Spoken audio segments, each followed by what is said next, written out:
조선시대 지방행정제도로 옳지 않은 것은 했는데 지방행정제도에서 선생님이 달라진 게 많기 때문에 좀 기억을 해둘 게 있다.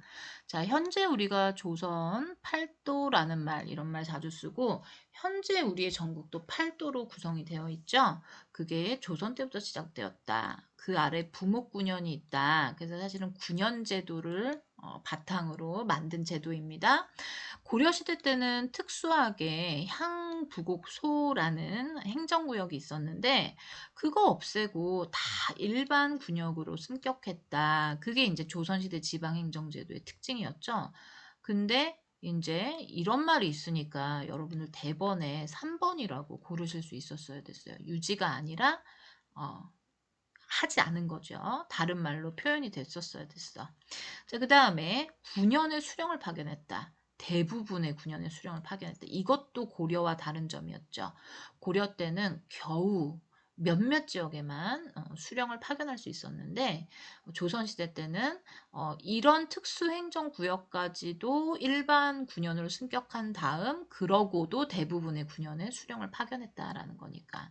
근데 이 수령의 권한이 생각보다 굉장히 막강했다. 왜냐하면 단지 뭐 행정권, 뭐 세금을 걷고 뭐 조사를 하고 이런 정도가 아니라 잘못한 거 있으면 벌도 주고요. 군사를 동원해서 훈련시키고 이렇게 해야 되는 행정, 사법, 군사의 권한까지 갖고 있어서 굉장히 막강했다. 그런 얘기를 했고요. 또 수령을 보좌하고 행정 실무를 처리하는 이제 향리의 존재도 알려줬었죠. 자, 수령의 역할, 향리의 역할. 근데 이 향리의 존재가 고려시대 때랑 또 달라졌고 수령을 관리 감독하는 거 얘기하던 선생님 넘어왔죠. 여기에 관찰사라고 했었어요. 중앙에서 관찰사를 파견했다라고 했는데 이 관찰사는 수령 위에 있는 사람들입니다. 그래서 그 얘기가 나왔으니까 이것도 맞고요. 그쵸? 맞고 얘는 틀렸고. 그다음에 전국을 팔도로 나누고 이거 맞고. 막강한 권한 갖고 있는 거 맞고요. 자, 그 다음에 좀 특이한 존재를 유향소라고 해서 나라에서 이렇게 중앙에서 관리하는 그런 기구는 아니지만 자체적으로 수령을 보좌하고 향리를 감찰하면서 유교 질서 속에서 이 어떤 정치가 바르게 돌아가는지를 이렇게 지켜보는 그런 양반들의 자치기구였다라는 얘기까지 지방행정제도에 있었습니다. 자, 그 다음에 12번 문제 볼게요. 조선의 병역 및 군사제도였었어요. 자, 5위가 궁궐 환영을 방어하였다. 중앙군인 5위는 궁궐과 환영을 방어하였다. 맞지요? 자, 지방의 각도에 병영과 수영을 설치하였다.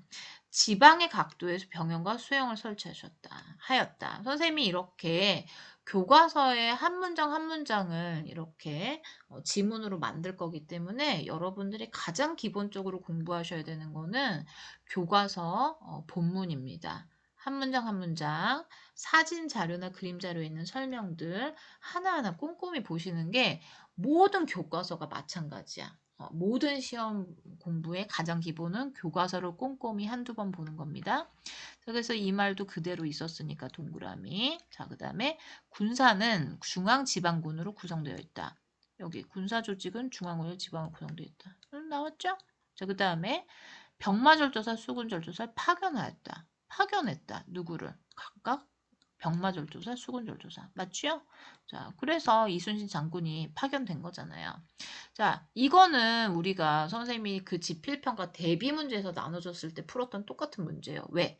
모든 남자가 아니라 어떤 남자? 양인 남자에게만 이 군역이 부과되었기 때문에 이 부분이 틀렸다. 즉, 천인은 이 군역을 지지 않는다라는 얘기 했었어요.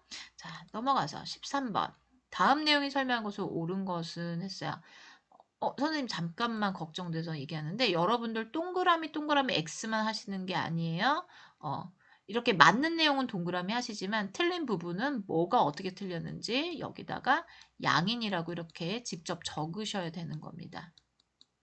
알고 계시죠? 자, 13번. 세조 때 편찬을 시작하여 성종 때 완성한 법전으로 딱 보면 뭐예요? 경국대전이죠. 이거 뭐 풀고 말고 할 것도 없잖아. 자, 여기 경국대전이 어떤 책인지 나오진 않았지만 그냥 여기 이런 말이 있어서 했고요. 나머지 조선 경국전이라든지 삼강 행실도라든지 이런 책들이 여기 좀 나와 있는 것 같아서 첨부했습니다. 자, 관운상제는 뭐냐? 요거를 한 앞글자만 딴 거예요.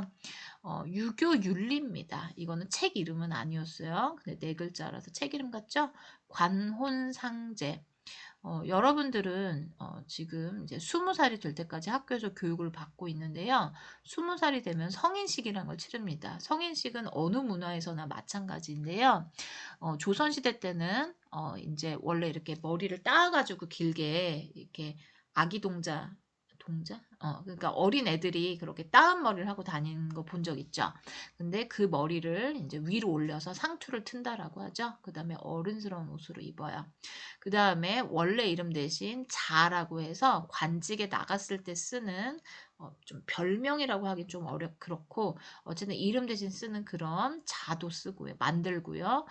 동네 잔치를 좀 벌입니다. 남자는 그렇고 여자는요. 비녀를 꽂는 그런 계례라고 해서 관례와 비슷한 이런 일이 있었습니다. 호는요. 결혼하는 거죠. 결혼하면 어른이라고 이렇게 처우를 바꿔주기도 합니다. 그 다음에 상례라고 해서 장례를 얘기합니다. 근데 장례는 그러니까 아무리 유교의 국가를 건설한다라고 해도 오랫동안 뿌리 깊었던 불교의 문화를 한 번에 다 없앨 수는 없거든요. 그런데 조선시대 때 점차 불교식 장례에서 유교식 장례로 바뀌어 갔다라는 얘기를 했습니다. 그리고 대표적으로 우리가 알고 있는 게 부모님이 돌아가시면 무덤 옆에 조그만 집을 지어놓고 거기서 3년상을 치른다라고 했는데 왕족들조차도 이 3년상을 치르기도 하고 우리 그 사화에서 얘기했던 인종 같은 경우는 이것을 너무나 열심히 치르다가 건강이 악화되기도 했다 이런 얘기도 나왔어요. 자, 그다음에 제례는 상례와 다르게 이제 제사 매년 그 날이 돌아오면 제사를 지내고 이것을 효의 기본으로 이렇게 여겼다라고 했어요. 자, 넘어갑니다. 14번. 다음 세력에 대한 설명을 옳지 않은 것은 했는데 이거 단종을 몰아내고 세조가 왕위 찬탈할 때 도움을 주었던 공신과 그 자손들을 우리 뭐라고 불렀어요? 훈구라고 불렀어요. 그쵸? 훈구에 대한 설명으로 옳지 않은 것은 했어요. 훈구와 대립되는 살림 세력들 각각의 특징 알아두기로 했었죠. 자, 그럼 보겠습니다. 많은 토지와 노비를 소유한 건 누구다? 여기 훈구다. 그러면 훈이라고 쓸게요. 선생님의 H라고 쓸게요. 히읗. 자, 조선 건국에 협력한 신진사대부의 후예이다. 조선 건국을 할 때 있었던 신진 사대부들인데 이 신진 사대부가 어떻게 갈라졌어요? 협력을 한 쪽이 있었고 이렇게 쓰면 안 되겠다. 자, 필기를 해야 되겠다. 자, 신진 사대부가 협력을 한 사람들은 이제 혁명파라고 했었죠. 근데 그 중에 협력을 하지 않고 거부를 하는 사람들이 있었습니다. 그들은 옹건파라고 하죠. 사실은 거부를 했던 정몽주를 죽이고 나서 이제 조선을 건국했기 때문에 거부를 온건파라고 하기는 어렵지만 그 정몽주의 후예들이었기 때문에 그리고 그 정몽주도 처음에는 온건한 개혁은 찬성을 했기 때문에 이렇게 갈라졌다라고 했어요. 그러므로 여기서 협력한 신진사대부들은 혁명파 사대부들이고 이 혁명파 사대부들이 이제 계속해서 왕의 곁에서 도움을 주다가 이제 세조가 왕에 오를 때까지 이 계보가 이어지는 겁니다. 자, 중앙의 주요 관직을 차지했다. 여기 말 있죠. 지방의 중소지의 향약을 통해 지방민을 교화했던 거.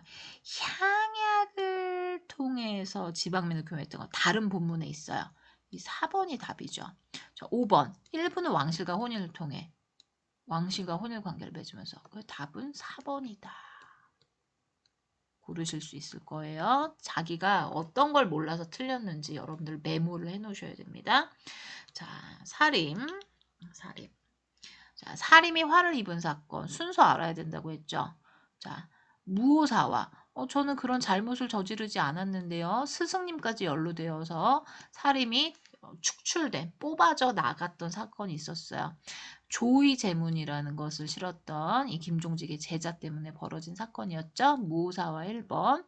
근데 갑자사화는 갑자기 일어났다 그랬어. 어떻게? 연산군이 어머니의 죽음의 비밀을 알게 되고 나서 갑자기 일어났고 거기에는 살인만 화를 입은 게 아니라 훈구 살인 모두 어머니의 죽음 또는 비밀스럽게 벌어졌던 이런 모든 일에 관련된 사람들 다 죽이는 바람에 피해를 입었다. 그 다음에 근데 이제 어머니가 성종 그러니까 아버지 얼굴에 상처를 냈던 사실은 이제 맞았기 때문에 그거를 찬성할 사림은 사실 아무도 없습니다. 왕비가 왕의 얼굴에 상처를 냈다. 이거 대단히 어긋나는 일이기 때문에 가만히 있을 사림 없었고 당연히 많은 사림이 연루되어서 죽었을 겁니다. 자, 그 다음에 중종 반정이 일어나고 나서의 그 다음 사화를 볼게요. 조광조의 이름이 나뭇잎에 새겨졌다라는 썰이 있는 실제로는 어렵다라고 한번 검증을 해봤다라고 했죠. 근데 그 일이 상당히 기묘했다 해서 기묘사화로 기억을 하라고 했어요. 그냥 연결지어서 외우라고 했어요. 조광조의 급진적인 개혁 정치에 부담을 느껴서 그만 조광조가 제거되었던 그런 사건이었고요. 그다음에 마지막으로는 외척들끼리의 다툼 때문에 벌어지는 을사사화라고 해서 이것만큼 그래도 꼭 외우자. 선생님이 나름 스토리를 만들어서 설명해 줬던 것 같은데 틀린 친구들이 꽤 많이 있었습니다.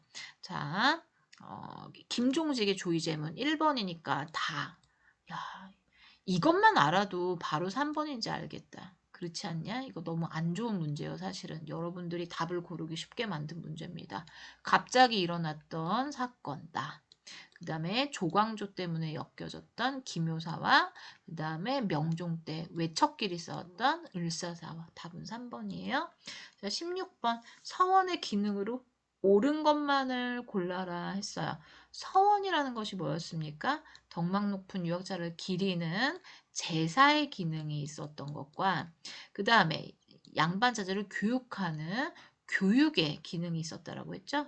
그래서 답은 기역 니은이었어요. 자, 근데 성리학을 연구하고 전파하였다. 성리학을 깊이 연구하였다. 학파를 형성했으니까 전파됐죠. 답은 기역 니은이 아니라 기역 니은 디귿이었습니다. 조금 헷갈렸을까요? 자, 리을 훈구 세력의 결속력이 아니라 사림 세력의 결속력이 강해졌습니다. 함께 항상 이야기를 나누면서 같은 의견으로 이렇게 여론을 형성했으니까요. 자, 넘어가서 17번. 자, 이 붕당 문제는 별표라고 했었어요. 왜냐하면 조금 어렵기도 하고 하지만 어렵지만 조선 후기에 계속 이어지는 내용이기 때문에 그렇습니다. 자, 여기에 빈칸에 들어가야 될 내용은 뭐였냐면요. 동인이었어요. 그리고 여기가 서인이었어요. 그래서 여러분들이 그 프린트에 그리셨었습니다. 자, 여기 보시면은 동인은 다시 북인과 남인으로 나뉘고 서인은 노론과 소론으로 나뉘는데 이게 우리 이번 2차 지필 때 볼 내용이에요. 노론과 소론 이 사이에서 영조와 정조가 탕평책을 벌이느라고 땀을 뻘뻘 흘리십니다. 자, 그러면 우리는 이제 여기까지는 가지 말고 동인과 서인 얘기를 할 거예요. 그리고 북인은 이제 임진왜란 당시에 활약을 하기 때문에 누구와 함께 활약을 합니까? 광해군과 함께 활약을 합니다. 아이고, 글꼴 설정이 아닌데. 북인은 광해군과 활약을 합니다. 그런데 이 이제 선조가 즉위했을 때는 이제 서인과 이제 많이 가깝게 지내기 때문에 그 입장이 좀 많이 달라지게 됩니다. 어쨌든 자, 교과서 보면서 한번 확인해 볼게요. 이제 사화 이후에 선조 때 다시 중앙정계에 진출한 사림들이 그러고 나서 정치적인 의견 대립 과정에서 이제 생긴 거였어요. 그 계기는 이조전랑 임명 문제였는데 선생님이 이 문제를 내지 않았죠. 하지만 이조전랑 기억하셔야 돼요. 자, 동인과 서인으로 나눠졌을 때 이황과 조식의 제자들은 동인이 되었다라고 했고 이이와 성운의 제자들은 서인이 되었다라고 했었어요. 사실 이이도 퇴계 이황과 교류를 하는 사람이었기 때문에 동인의 성향을 갖고 있었지만 건전하게 어떤 의견을 대립하고 정치적 입장을 가져야 된다라는 신념 때문에 사실 서인으로 오게 되었습니다. 자, 그런데 이후에 동인이 남인과 북인으로 나뉘었고 또 그 북인은 광해군 때 임진왜란 때 함께 정치를 이끌었다가 인조반정에 의해서 광해군과 북인이 제거된 다음에는 서인이 정치를 주도했기 때문에 서인과 남인의 세상이 이후에 벌어지게 돼요. 그래서 우선은 여기서 동인과 서인만 기억하셔도 되는 부분이었고요. 그다음에 거기에 등장하는 사람이 김효원과 심의겸이란 사람인데 효원의 집이 동쪽 건천동이라서 의겸의 집이 서쪽 정릉동이라서 동인 서인이라는 명칭이 붙었다고 했어요. 그럼 볼게요. 이황과 조식의 가르침 동인이었죠. 그쵸? 퇴계 이황이 동쪽에 살았습니다. 경상북도에 살았기 때문에 동쪽에 있잖아요. 동인. 이렇게 연결 지어도 괜찮다는 거예요. 외우려면 먼들 연결을 못 시키겠습니다. 원래는 동쪽 건천동에 살아서 동인이라 했잖아요. 근데 퇴계 이황이 우리나라 지도에서 보면 동쪽에 있는 경상북도에서 활약을 했기 때문에 이렇게 연결을 지어서 외울 수 있다. 자, 광해군을 몰아내고 인조를 왕으로 추대했던 거는 서인입니다. 서인. 자, 광해군 때 정권을 잡고 전후 복구에 힘썼던 거는 북인입니다. 자, 오늘 선생님이 마우스가 좀 바뀌어서 익숙하지가 않아요. 자, 그 다음에 김효원의 집이 동쪽 건천동에 있어서 이름을 붙였다. 동쪽 건천동 하니까 이거 동인이잖아요. 그죠? 설명은 맞지만 나가 아니라 가이기 때문에 틀렸어요. 자, 가와나 동인과 서인 모두 사화로 피해가 커서 향촌에 머무른 게 아니라 그 다음 넥스트에 있었던 선조 시대 때 얘기이기 때문에 5번은 그냥 틀렸어요. 자, 그럼 맞은 옳은 답은 1번밖에 없었네요. 이렇게 찾아가는 거예요. 하나를 알아야 다 풀 수 있는 문제이기 때문에 어려운 문제였습니다. 하지만 이 계보를 아셔야 저절로 풀리는 문제들이 많기 때문에 이번 시험에 틀렸던 친구들은 반드시 이 도표를 외워주시고 흐름을 기억해 주시기 바랍니다. 자, 18번. 이거는 선생님이 솔직히 대놓고 이것만 설명을 했었어요. 그리고 한자 7, 내편, 외편 이런 특징적인 것만 봐도 칠정산이라는 거 여러분들 보실 수 있을 텐데 이 문제 틀린 사람이 많다는 거는 그만큼 여러분들이 수업 시간에 정말 집중을 안 한다는 얘기예요. 반성하시기 바랍니다. 이거는 더 설명할 것도 없고요. 소학 교과서에 있는 소학 설명, 농사짓설 교과서에 있는 농사짓설 설명, 천상열차 분야지도 이거 이렇게 쓰시면 되고요. 혼일강리 역대국도지도 태종 때 제작, 누구 때 제작되었다 이 정도만 쓰시면 되시겠어요. 자, 넘어가서 19번. 이것도 선생님이 이순신 알면 다 풀 수 있다. 근데 이걸 틀린 사람이 있었다니까. 정말 충격적이에요. 이 지도를 선생님이 바르게 펼쳐놓은 건데요. 한산도 명량 해전만 알아도 기억을 고르실 수 있었다. 나머지는 우리 임진왜란 수행평가뿐만 아니라 우리 그 영상 끊임없이 계속 보기로 했는데 그때 이런 이름들에 대해서 여러분들이 아시게 될 겁니다. 자, 그 다음에 20번 조선의 외교 정책인데 후금 나왔어요. 강홍립 장군 나왔어요. 광해군 나왔어요. 형세를 보 앞으로 정해라. 미리 정하지 말고 중립적인 위치를 띠고 있다가 상황 봐서 결정하자. 왜? 후금과의 충돌을 피하려고. 왜? 너무나 강성해진 상태고 명나라와 조선은 지금 전쟁 직후라 너무나 힘이 없거든요. 이것이 현실적인 대처였는데 이로 인해서 광해군은 실정을 하게 되죠. 자, 답은 중립외고였고 쉽게 고르실 수 있었을 것 같아요. 자, 마지막 문제 21번입니다. 자, 이거는 이제 선생님이 주로 전체적인 흐름을 알라고 하기 때문에 이런 문제가 나올 거라고 예상할 수 있었어야 됐다고 봅니다. 선생님이 굵직한 흐름을 위주로 기억을 하라고 말도 했었고요. 자, 인조 반정은 이제 스타트예요. 왜? 누구를 대신해서 나온 거였어요?